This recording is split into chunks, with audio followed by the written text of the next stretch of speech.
لا إله إلا الله وحده لا شريك له وأشهد أن محمدا عبده ورسوله. Shaykh Huzaymah, Akhtar, and Shaykh Yasar, Malik, and Imam and President of this Jama'ah, brothers and sisters, we welcome you to this gathering. It is sponsored by these brothers, and inshallah we are hoping to conclude this program at 12 o'clock. We expect to conclude this program at 12 o'clock. So what we are doing, we are doing some Quranic reading first. Brother will recite the part of the Quran and explain it. But first of all, we said Darud and Salam. We said we glorify and praise Allah, who is our creator, our passion, our sustainer. Allah subhanahu wa ta'ala has caused us to be Muslims in this world as believer in the Quran. La ilaha illallah Muhammad Rasulullah, and recite it. So it is important that we recite Quran and send Darud and Salam to the Holy Prophet Muhammad sallallahu alaihi wasallam. So brothers and sisters, without any delay, we call the brother.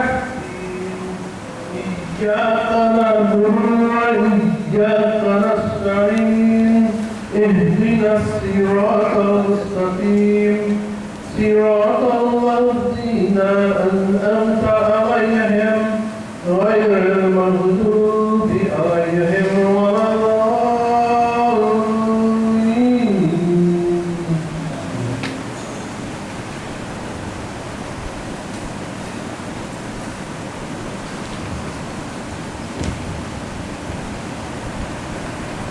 قل اللهم مالك الملك تؤتي الملك من تشاء وتنزع الملك ممن تشاء وتعز من تشاء وتذل من تشاء بيدك الخير انك على كل شيء قدير تولج الليل في النهار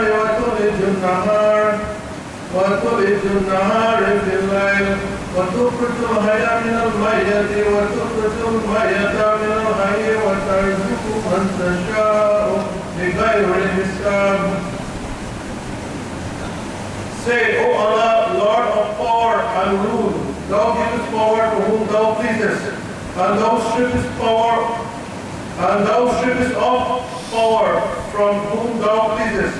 Thou enduest with honor whom thou pleasest, and thou bringest low whom thou pleasest. In thy hand is all good. Verily over all things thou hast power.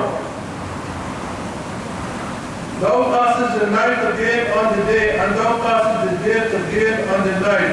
Thou bringest the living out of the dead, and thou bringest the dead out of the living, and thou givest sustenance to whom thou pleasest, without measure. So, my respected brethren, we can see the importance of these two words, that Allah subhanahu wa ta'ala, He gives power or rule to whoever He pleases, and He strips off power from whosoever He pleases. We see how much rulers we have, how much kings we have. Look at the mighty Pharaoh, what Allah subhanahu wa ta'ala has done with him. And even today we can see his body in Egypt. His body is on show for us to go and learn and take a lesson from that. And on the other hand, Allah subhanahu wa ta'ala, He brings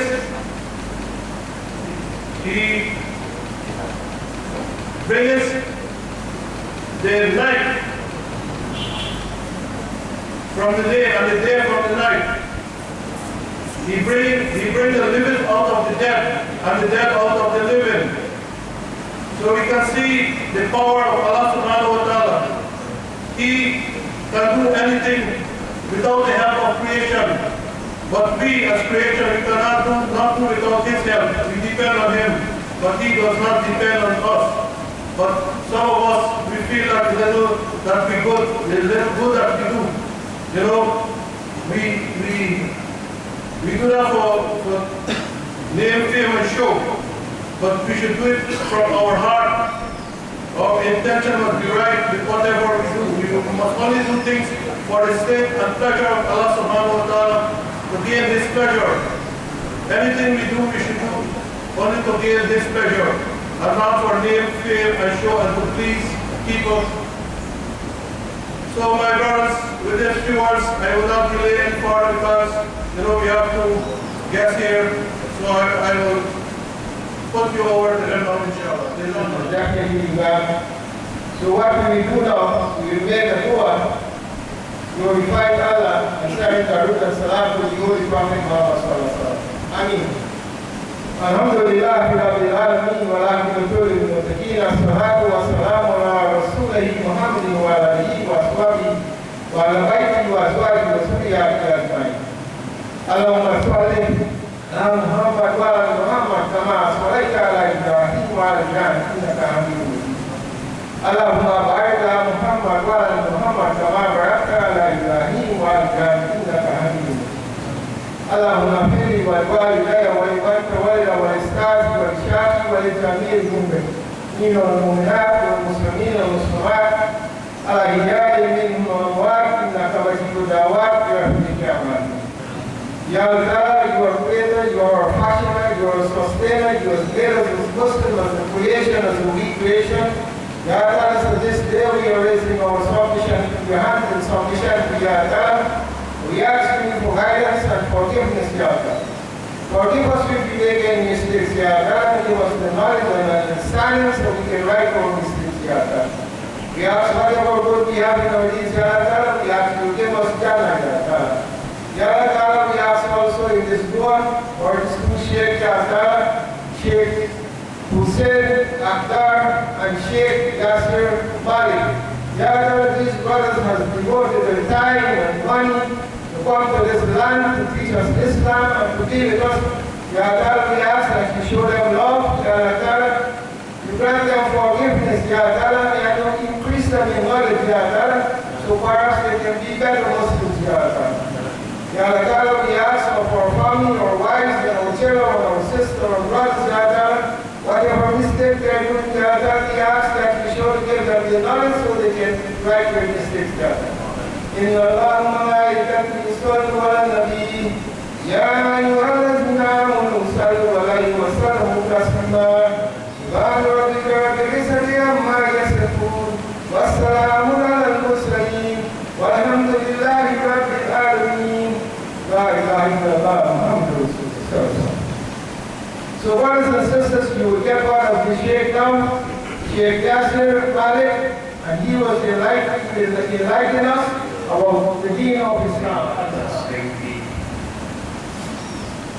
ACIC of Catherina Islamic Complex, President of this mosque, organizers of this event, brothers, sisters, elders, elders. Assalamu alaikum wa rahmatullahi wa barakatuh. I know it's still quite early, but the response to my salam was somewhat lacking, so we'll try again, inshallah. Assalamu alaikum wa rahmatullahi wa barakatuh. Wa alaikum assalam wa rahmatullahi wa barakatuh. Alhamdulillah, this is Allah, mashallah. It is an honor of mine to come to this island as of yesterday evening. Alhamdulillah, it's a very beautiful island. And I thank Allah for the opportunity to be stood here before you today, to take a few moments and disseminate some information from the Quran and the Sunnah. And prior to embarking upon this, I would request that everybody join me with great love, affection, and pronounce Durood and Salam upon our Master Muhammadur Rasulullah sallallahu alaihi wasallam. Everybody, Allahumma salli ala Sayyidina wa Mawlana Muhammadin wa ala ali Sayyidina wa Mawlana Muhammadin wa barik wa sallim wa salli alayhi. Alhamdulillah, alhamdulillah.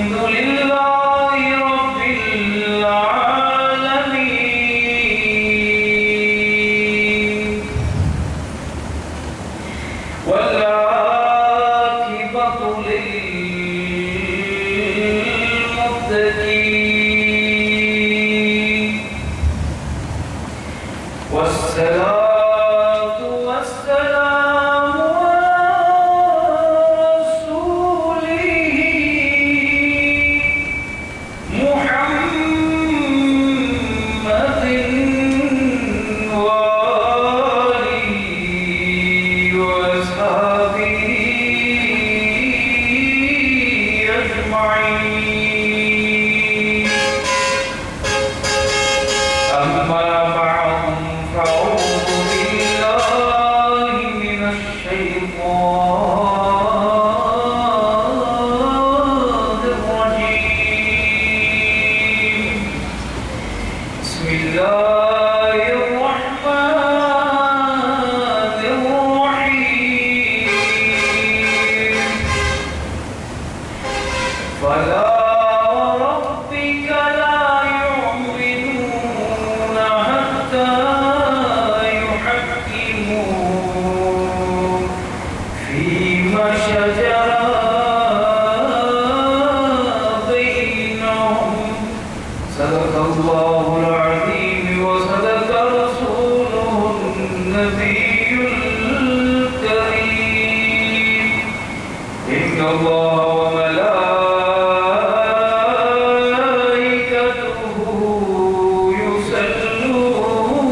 يصلون على النبي. يا أيها الذين آمنوا صلوا عليه وسلموا تسليما. اللهم صل وسلم على سيدنا ومولانا محمد وعلى آل سيدنا ومولانا محمد وبارك وسلم عليه. All praises of Allah subhanahu wa ta'ala, the lone creator, controller of this entire universe, and may the choicest blessings, elevations, escalations be upon our Nabi, Nabiullah, Habibullah, Sarkar Medina, Ruh Hasina, Nabi Kareem, Rauf Rahim, Rahmatan lil Alameen, Sayyid al-Mursaleen, Khatam al-Nabiyyin, Imam al-Anbiya, Ahmad al-Mujtaba, Muhammad al-Arabi, Muhammad Rasulullah sallallahu alayhi wa alihi wa sahbihi wa barik wa sallam.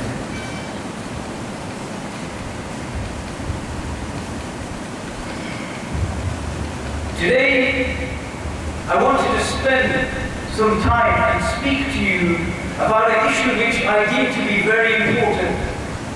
And it has become a cause of fitna and fasad of the lands of the earth. As we draw nearer towards the end of times, there's more confusion amongst the people. There's a shortage of knowledge and understanding and wisdom amongst the people. Today, we have people who claim to be ummati of Rasulullah sallallahu alaihi wasallam, and yet they say that the Prophet sallallahu alaihi wasallam was inconsequential. He has no bearing on our lives. They say we have the Quran and we have the Hadith of the Prophet alayhi salam. This is enough for us. He left this for us. This is enough for us. And they have the audacity to say things like, the Prophet sallallahu alaihi wasallam, he was a normal man just like me and you. He was like our brother. They say these things. They say the Prophet alayhi salatu wasalam is helpless, na'uzubillah. They say he is in his grave and he cannot assist us. And they say things like this. And there's many different opinions that many different people hold. So I wanted to talk about the importance of following the correct aqidah, following the correct belief system. And before I embark upon this subject, I would like to tell you this. The muhaddithun and the mufassirin, the great experts of the Quran and the Hadith, they have sought to define Islam. And they said, what is the definition of Islam? Is Islam a body of rules which we can use to assist us to worship Allah subhanahu wa ta'ala? They said no. This is an object of Islam. The rules of Islam which allow us to worship Allah subhanahu wa ta'ala, they said this is an object of Islam. And Imam Jalaluddin Suyuti rahimahullah ta'ala says this, and the ulama agree with him on this. He says, الذي يدور معه النبي صلى الله عليه وسلم. He said, what is Islam? Islam is that which revolves around the personality of Rasulullah sallallahu alaihi wasallam. This is the definition of Islam. It revolves around the personality of the Prophet sallallahu alaihi wasallam. Let me tell you this. All the people from the different sects, none of them quote the Guru Granth Sahib. None of them quote the Bible. None of them quote the Torah. They all quote the Quran Kareem. They all quote the hadith of Rasulullah sallallahu alaihi wasallam. So how will you know whether you're right or are they right? How will you know whether you're following the correct Aqidah or not? Because let me tell you this, there is no insurance policy when it comes to Aqidah. The fiqh, we follow the fiqh of Imam Abu Hanifa. I believe the majority of the people here are Hanafis, is correct? Yeah, so we're Hanafi. So Imam Abu Hanifa, he taught us how to make wudu, he taught us how to perform Hajj, he taught us how we fast and how we give zakah, and all these legal principles. And according to a Bukhari hadith of the Prophet sallallahu alaihi wasallam on the day of judgment, these people who are jurists and experts of jurisprudence, and they're known as mujtahids, they will be rewarded whether they got it right or whether they got it wrong. So we have an insurance policy. So when we go in the grave, when the angels, Munkir and Nakir come and they roll up their sleeves like this and they say, you made a mistake in your wudu, or you made a mistake in your zakah. We'll say, we follow the Imam Abu Hanifa ta'ala, and this will be our insurance policy. So we will be judged according to that. And this is promised by Rasulullah sallallahu alaihi wasallam in hadith of Bukhari. But what about when it comes to Aqidah? What do we believe about Allah subhanahu wa ta'ala? You know, there's some Muslims out there who call themselves Muslims, and they say Allah subhanahu wa ta'ala can tell lies. And they say Allah subhanahu wa ta'ala can tell lies, and He does tell lies. They say, Inna Allah ala kulli shay'in kareem. Allah has the power over all things. If we can tell lies, why can't He tell lies? Wallahi, they say this. And this is associating impurity with Allah subhanahu wa ta'ala. We must be careful. But when it comes to Aqidah, there is no insurance policy. Every single one of you must make an informed decision in your life. And you must come across the correct belief system. And what do? We refer to the Aqidah of Rasulullah sallallahu alaihi wasallam, and the Aqidah of the pious companions and the pious predecessors who came after them, who fostered this Aqidah of the Prophet alayhi salatu wasalam. Let me tell you this, in the 1970s in Pakistan, all the ulama got together, the Ahl Hadith, the Ahl Tawheed, the Tablighi Jamaat, the Sunnis, the Brahmins, everybody got together. And you know what they did? They declared a universal fatwa of kufr. On who? On the Akhtaris. On the Qadianis. Qadianis read namaz like us, they read salah like us. They read the Shahada. They quote the Quran. They go and do Hajj just like us. Well, why did all the world, all the ulama from all the sects give them fatwa of kufr? You know why?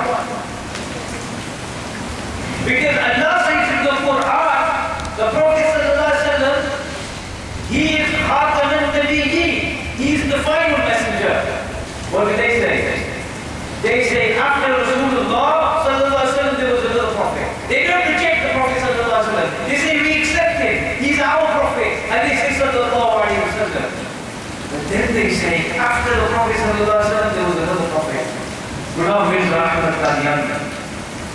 Because of this mistake, they fell out of the fold of Islam, they became kafir. It's no longer permissible to call them Muslims. The whole Muslim world agrees on this. This was in the 1970s. A wise man once said, your aqidah is like your wudu. Whether you break it softly or whether you break it harshly, wudu is broken. And in a similar way, and I'm not kidding you when I'm saying this, in a similar way, aqidah is delicate. You may make a small mistake and you may become kufr and outside the fold of Islam.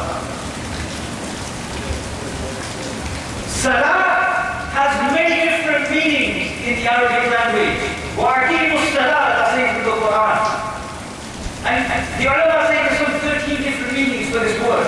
Allah says, and establish salah, وَأَقِيمُوا الصَّلَاةَ. One of the meanings of salah is barbecue.